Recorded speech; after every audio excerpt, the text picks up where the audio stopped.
这就是我久违了的白兰。将军，你今天说的都对。本宫心中确实很不安。玉安宫中的形势，可能比你我想的更复杂。公主有什么话就说出来吧，说出来会轻松一些。我的王兄刚刚驾崩，贵丞相就把本宫从大梁接回来执政。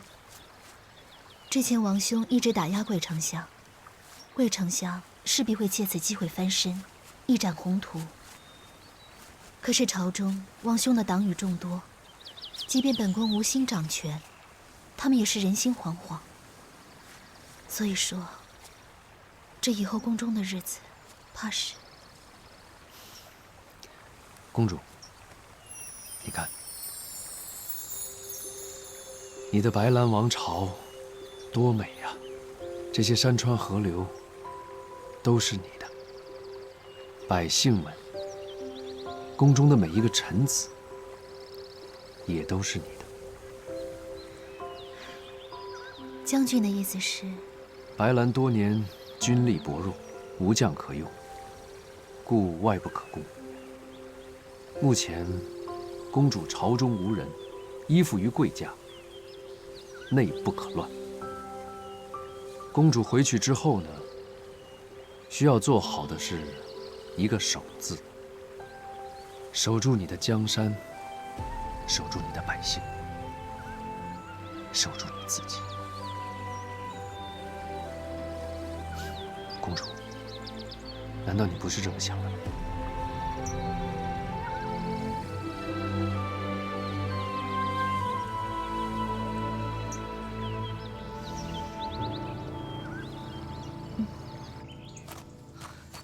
你们都是怎么找的？好好的一个大活人，怎么就不见了？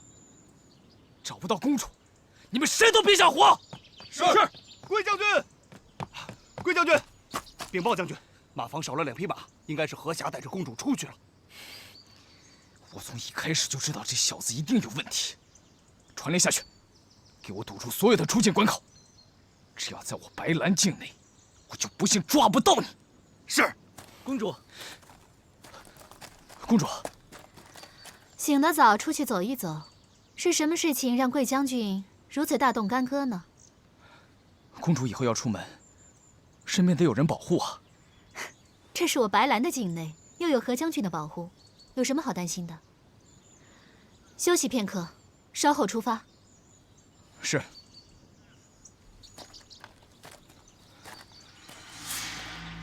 你们去哪儿了？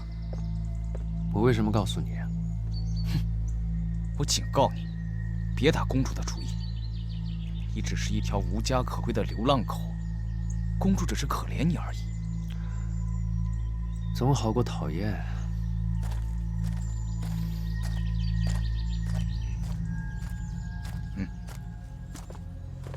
贵将军，在进云安城之前，把这小子给我处理掉。这小子还有点功夫，不要硬来。是。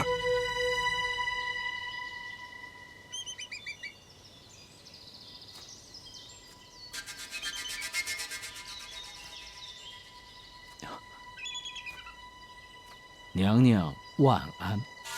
此刻只有你我2人，父亲何必如此多礼？起来吧。是。新制的金丹果然有效，那昏王身体一天不如一天，一众太医也查不出个所以然来。楚北节如今出兵攻梁，不在朝中，我们何不趁机尽快动手？娘娘，要成大事者，必平心静气，不急不躁。父亲的意思是，请娘娘细细想想，朕北王如今虽不在朝中，但终有还朝的一日。即使我们动手成功了，只要他楚北节一回朝，必定会将矛头指向你我。我们此刻动手虽然能赢，但只要楚北捷一回来，一样是输。所以，你我的难题不是陛下，而是楚北捷。你要杀了他，没有别的办法吗？那就要看娘娘到底是不是能够劝动楚北捷，让他为我们效命。如若不然，斩草除根，势在必行。只是要除掉楚北捷，却是让人头疼至极。早知今日，何必当初？若我嫁的是楚北捷，父亲今日为何会头疼？以我现在的身份，要我如何去劝他为我所用？怎么？娘娘难道已经试过了？楚北捷怎么说？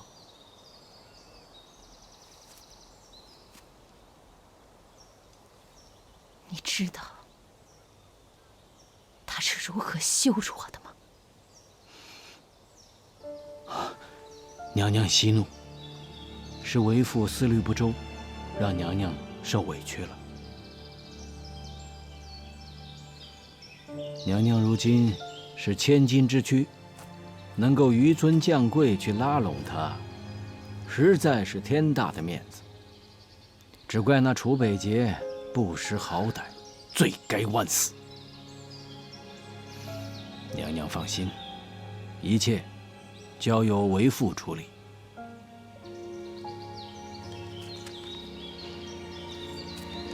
娘娘请看，这是梁王托人给为父捎来一封信，他竟有一个绝妙的主意。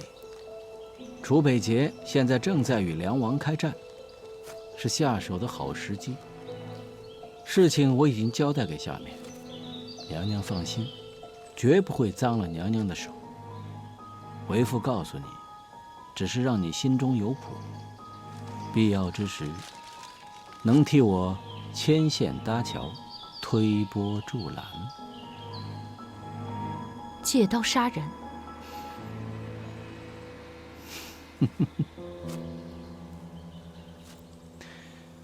女儿啊，有一些事勉强不得，当断则断，当杀则杀。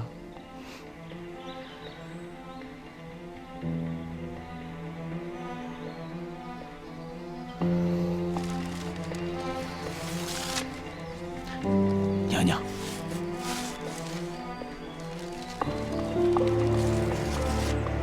要留他做证据吗？楚北捷，都是你逼我的。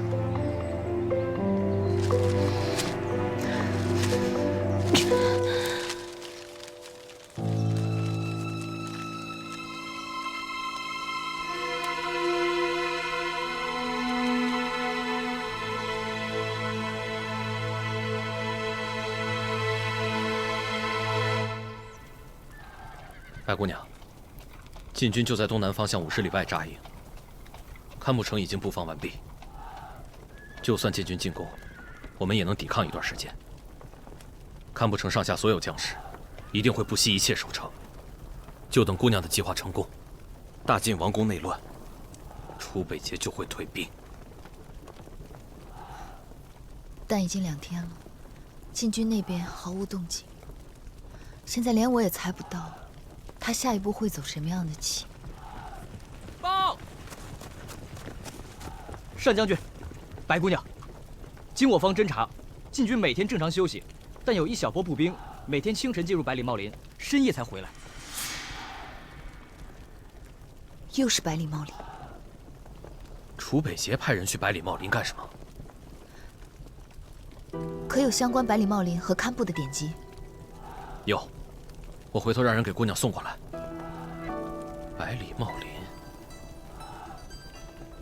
楚北捷做任何事情都有他的目的，我们也不能松懈。将军，可否立刻派1队士兵悄悄进入百里茂林查探？我立刻派人去查探。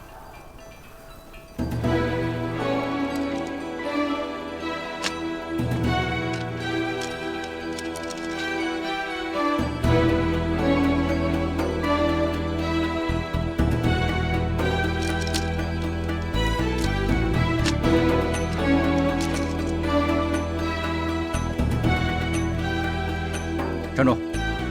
怎么还有这么多书啊？这些书都是姑娘要的。还那边吧。哦。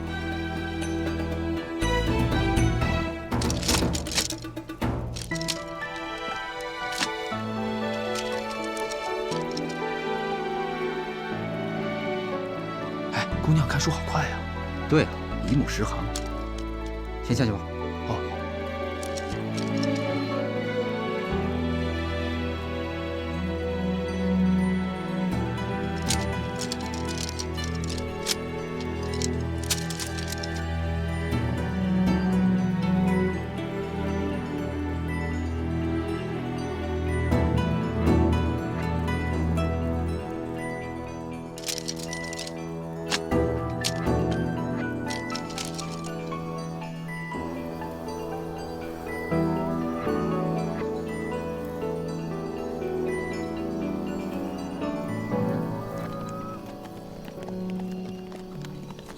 千万不能马虎，一定要做好布防。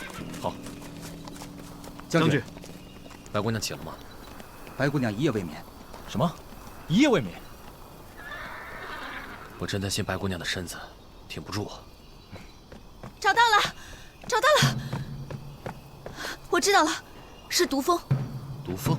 上将军，请看，这典籍中早有记载，百里茂林中有一种特殊的毒蜂，它毒性奇强，可以夺人性命。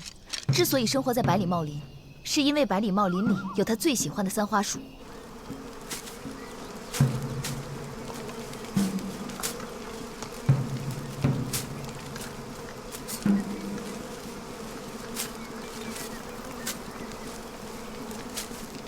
三花树毒液可以引发毒蜂狂性，用其枝叶熬药饮用，却可以解毒。要攻城，只要将三花树枝用弓箭射进堪布，再放出大量毒蜂，守军将士必定死伤过半。等毒蜂进去后，晋军再上，即刻便可突破梁军的最后一道防线。不过，从前要进入百里茂林的人，都会以三花树枝叶煎药服用，以防被毒蜂袭击。只要晋军众将士预先喝下这种草药，就不用担心被毒蜂误伤。假如楚北捷想用毒蜂攻击我军，一定会命人暗中砍伐树林。而为了避开我们的探子，他们就必须就地熬制解药。竟然还有这样的计策！是啊，这样的计策听起来虽然匪夷所思，但这也恰恰是他最可怕的地方。楚北捷最擅长的就是因地制宜，擅长用最少的兵力达到最好的效果。战神这个名号也不是浪得虚名的呀。沙场上能和这样的良将为敌，也不知道是幸运还是不幸。那接下来我们该怎么办？是。将军，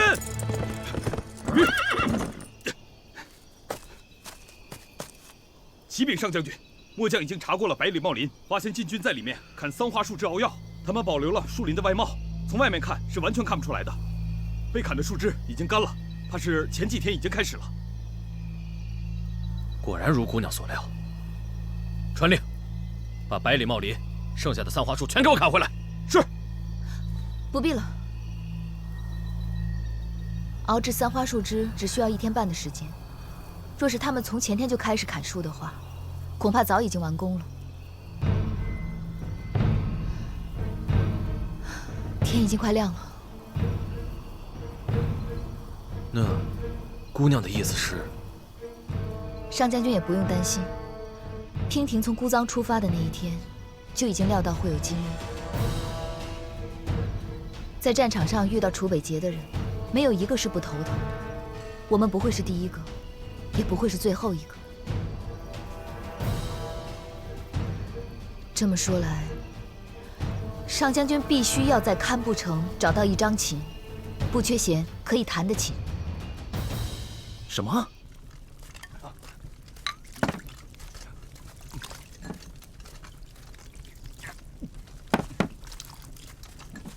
每个人都喝啊！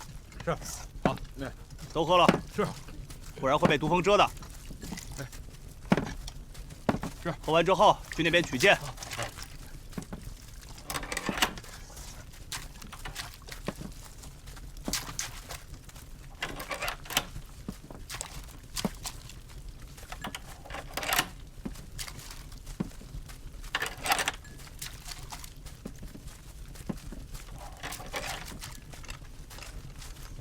我带上啊！来，你的。好，记住了啊！一定要听号令使用，知道了。明白吗？记住了啊！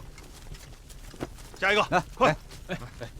给我一个，快来，拿好，带上。好，这个，来，好，拿着。王爷，毒蜂性情凶猛，一旦攻击起来，恐怕连白姑娘都不能幸免。你真的要这样做吗？把剩下的解药都带上吧。不过我想应该用不上。昨夜梁军的探子入林侦查，说明他已经猜到了我的计策。只要他能猜出来，就一定能阻挡。既然他敢来堪布城，娉婷不会让我失望。王爷，时辰已到。我已经很久没有像现在这样热血沸腾、满心期待。今天一定是特别的一天。堪布攻城一役，即将成为我永生难忘的一役，我志在必得。出发！是。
王爷，是否立即释放毒蜂啊？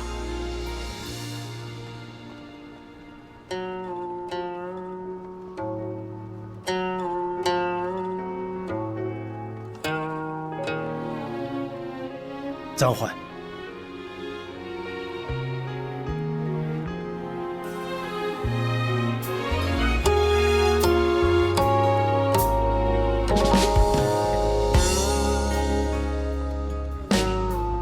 弦断了。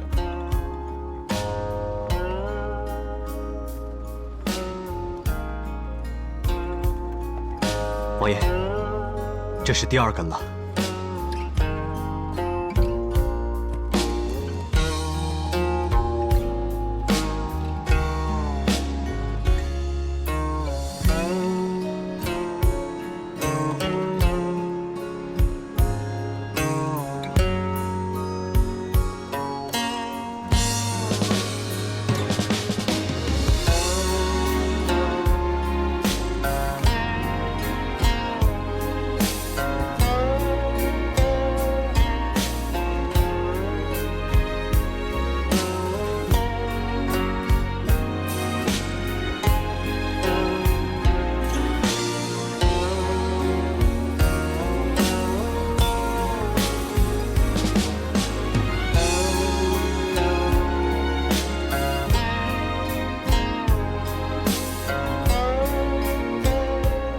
传令，退兵30里扎营。是。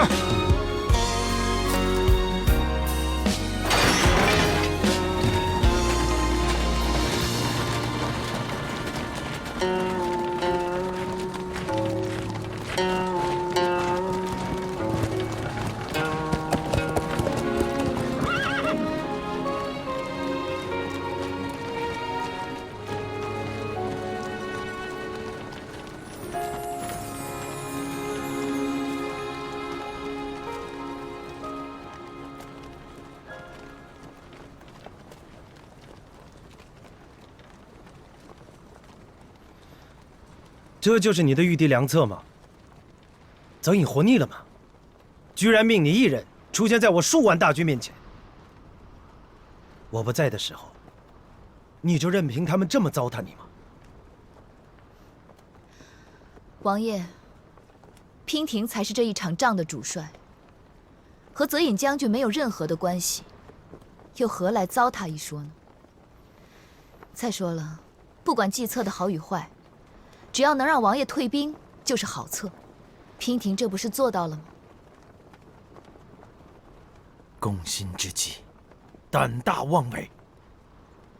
若是王爷真的在众目睽睽之下用毒蜂之计害死了娉婷，那恐怕就会激起梁军最后的热血。到时候，就算你们能拿下堪布城，城中的所有军民，恐怕都会让你们伤亡惨重的。再说了，若是梁国百姓知道我一介女流之辈，为了保护堪布城而被你残忍杀害的话，想必梁国所有的百姓和将士都会奋起反抗的。哀兵之勇，王爷，你要比我更清楚吧？如果激起了一国人民的热血，就算有再强的兵，怕是王爷也镇不住。所以你就以身犯险。若不是王爷剑走偏锋，娉婷也不会出此下策。确实是下策。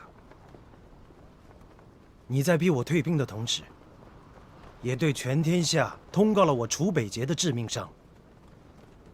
经此一战，所有人都会知道，我楚北节心之所爱，无论做什么事情，我都绝对不会让白娉婷成为我的牺牲品。你是谁？真北王命我来送你上路。不会让我成为牺牲品。娉婷原以为王爷之言句句真心，没想到也只能付之一笑。王爷如此哄我，难道是因为怕输吗？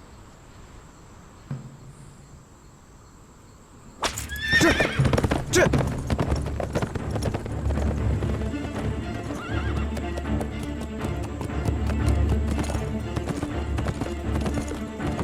本王问你，晋梁大战与你何干？为什么要帮大梁人？大梁并没有去截杀大晋的商队。没有？没有。看来你已经知道谁是这场战争的幕后推手。若是大晋主公无心侵占，又有谁能推得动呢？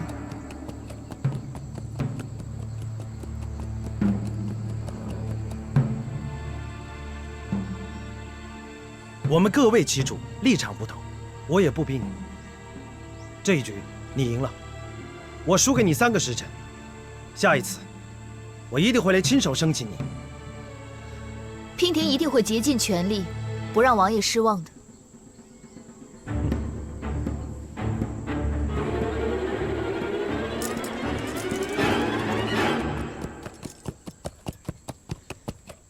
堪布城已经是一座空城了。而梁军也转移到百里茂林。你的空城计已经唱完了，还一个人留在这里干什么？这里离百里茂林不近，上马吧，我送你一程。多谢王爷好意，不用了，娉婷自己会走。3个时辰之后，我们才是敌人。到时候我可不会手下留情。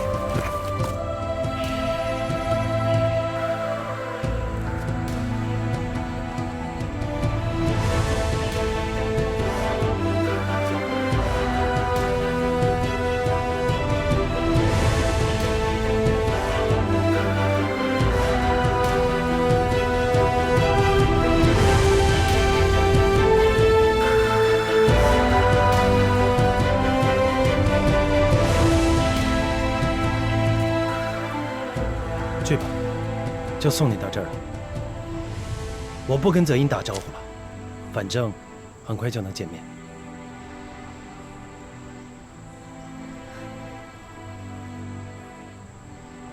怎么，这么看着我，舍不得？还是想跟我一起走？我只是在想，你是我遇到过的最可怕的敌人，完全看不透你心里到底在想什么。我的心对你完全敞开，就看你愿不愿意进来看看。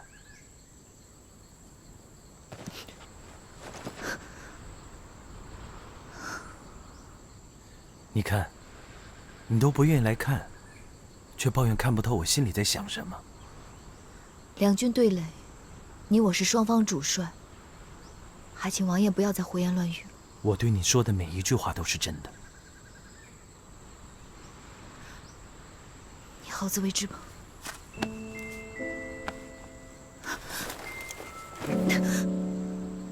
放开！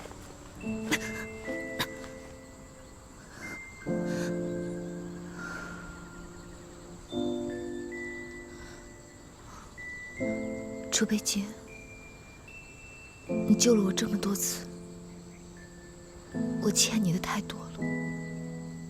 若是这一战，你真的因我而死，我一定会随你一起去，把这条命赔给你。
回来了。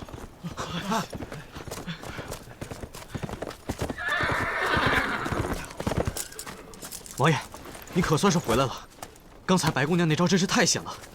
假如王爷出手，岂不给世人留下用毒物加害手无寸铁女子的印象吗？王爷一代名将，光明磊落，一旦蒙羞，那岂不是严重打击了我军上上下下如虹的气势吗？真想不到，白姑娘不出手则已，一出手便不留余地。还好你没有下令攻城。即使没有这些理由，本王也不会下令攻城。失去白娉亭，将是我楚北节最大的遗憾。区区一座堪布城，怎么能记他半根头发？不，那王爷，那咱到底打还是不打呀？打！3个时辰之后出兵。不对啊，王爷。即使不用毒蜂，只要白姑娘孤身站在城楼上，我们便发动不了进攻。仅仅是射在城楼上的乱箭，也能置她于死地啊！谁说我们要攻城了？啊？不攻城了？命所有士兵备足粮草饮水。我们要进入百里茂林。百里茂林？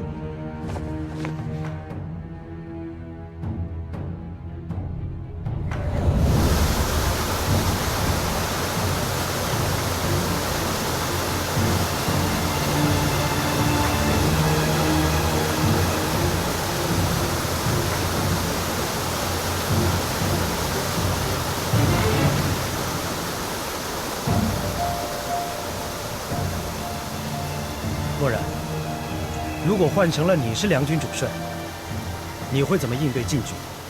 王爷，行军打仗在外扎营，向来都选择靠近河流小溪的地方。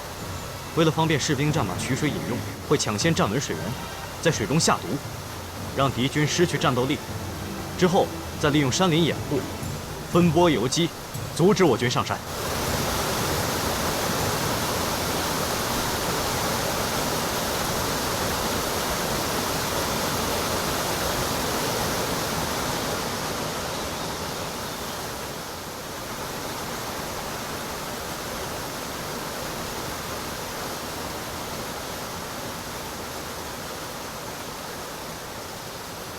上将军，白姑娘，楚北捷已带人入林，现已至点清峰山下。点清峰下，我刚正与上将军商量，他在点清峰山顶扎营坐镇。这里便是点清峰6条清泉的水源。若寒将军，你现在立刻派人去山腰处，在这6条清泉中下毒，断了敌军的水源。白姑娘好计策。楚北捷初入百里茂林，对当地的地势并不了解。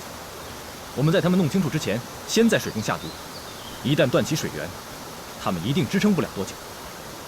到时候无法找到无毒的水源，怕是军中只会奄奄一息，军心涣散。到时候我们在天色的掩护下率军杀入，也让楚北捷尝尝我们大梁男儿的厉害。点清峰是百里茂林的制高点，也是山中所有水系的源头。梁军帅帐定会驻扎在山顶，传令下去，禁止任何人饮用山间泉水。战争，战的是人，算的是心。我这一招啊，若是用在别人的身上，定能成；可若是用在楚北捷的身上，我也没有几分把握。姑娘，为何用在别人身上可以，用在楚北捷身上就不行了？只因为他是楚北捷啊。若我们的对手不是楚北捷，早就不用在这里苦战了。百里茂林沿堪布山脉延绵近百里，范围极广。即便梁军有5万之多，可一旦藏进茂林之中，若按寻常方法寻找，我们要知道他们的踪迹也难如登天。楚北捷思虑周全，他出来堪布，就在百里茂林吃了我一次亏，之后就立刻想到用百里茂林来反攻，还想到了用毒蜂攻城这个计策，害我们险些中计。如今他又怎么可能不派人先探查清楚，掌握百里茂林的地形？漠然，你将我军兵力分为6支，互为掩护，互通信息，分别沿点清峰的6条水脉建立营地，但不能扎营。梁军必定会派探子在外游弋，我们只需要在他们面前出现，他们就会主动来袭，等蛇出洞，给他一个迎头痛击。若是我们以为仅仅占据了一个水源就能让楚北捷栽跟头，那今晚被俘的可能就是我们。姑娘说的对，是我们想的太少了。将军，还请你立刻派几拨人出去探查敌军在哪里扎营，一旦有消息就立刻汇报。越是在这个时候，我们就越是要仔细小心。王爷，这是诱敌之计，风险也未免太大了吧？即便我军沿着河流建造营地，这也只是在撞运气，更不可能知道他们在短时间内会攻击我们。王爷，此计最适合与敌军周旋，但是我们的粮草和饮水都很有限，一旦耗尽，岂不是正中敌人的下怀吗？王爷，为什么不速战速决？如果能不战而速决，岂不更好？不战速决？除此之外，我军还应该派出小股的队伍，在山林里四处散开，去搜索敌军的踪迹。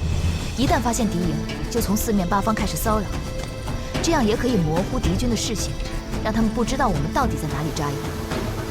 在骚扰之下，也可以让敌军分身乏术，以拖延时间。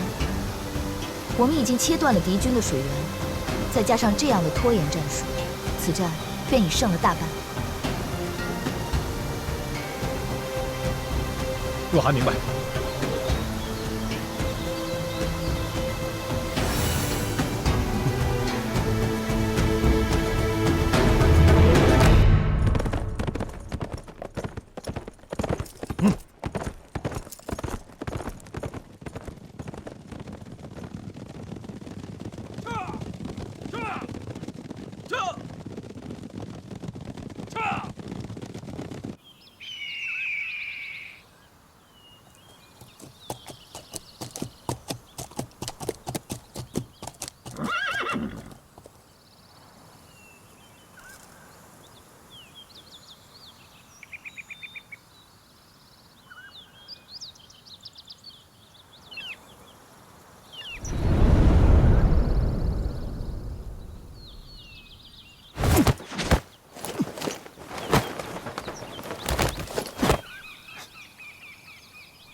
白姑娘，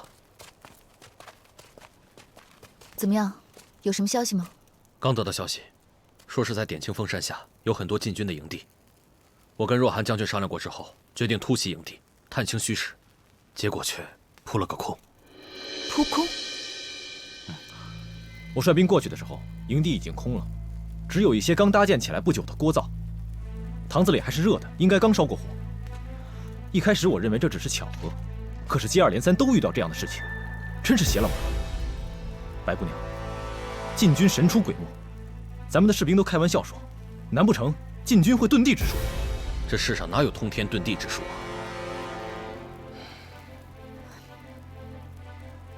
不对。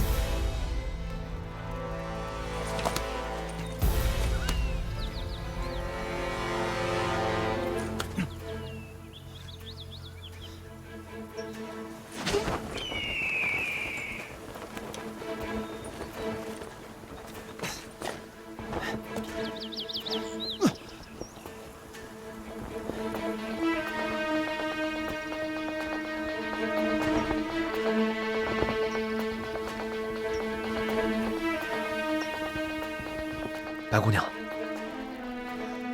他们一定是在掩护谁？掩护？掩护？道理很简单，若他们真的是在安营扎寨，而我们又是突袭，他们不可能事先得知跑得这么干净，这分明就是诱敌周旋之计。白姑娘的意思是，禁军不打算跟我们交锋，而是在跟我们周旋。正是。楚北捷不想与我军正面交锋，可他们的手里又没有了洁净的水源，只有粮食，他们也撑不了多久。拖延对敌军来说并非上策，除非他们是在声东击西，吸引我们的注意力。他们到底是在掩护谁呢？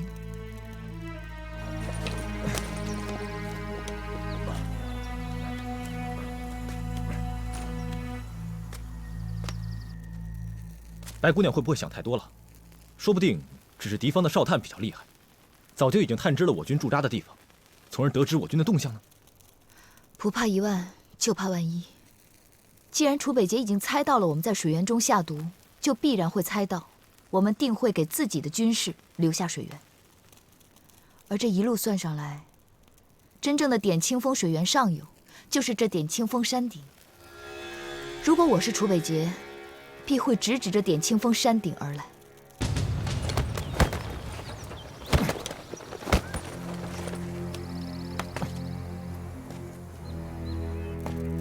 可点清风的半山腰早已埋伏着我们的人，若楚北捷带人上山，立刻会被发现，又何来掩护之说？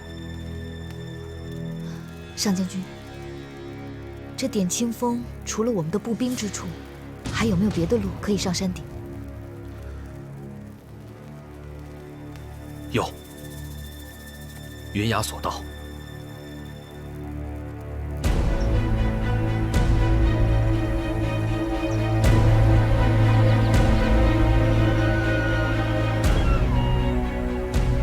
云崖索道直通点清峰峰顶，但索道狭窄，再加上山间湿滑、峡谷风大，十分危险，早已被废弃。如今，只是猿猴已兽的捷径，要想过军队，是万万不可能的。